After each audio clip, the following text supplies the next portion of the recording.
The eastern U.S. is reeling from a devastating storm that's left millions in its wake. Over 110 million Americans are under alerts for flooding, mudslides, and high winds.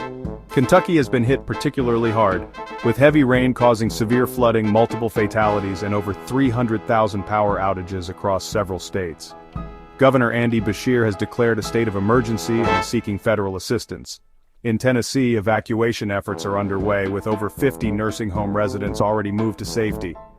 The Northeast is also grappling with snow and ice, making travel perilous. High wind alerts are impacting 86 million people across 22 states, with gusts reaching up to 60 miles per hour. Stay tuned for more updates as this situation unfolds.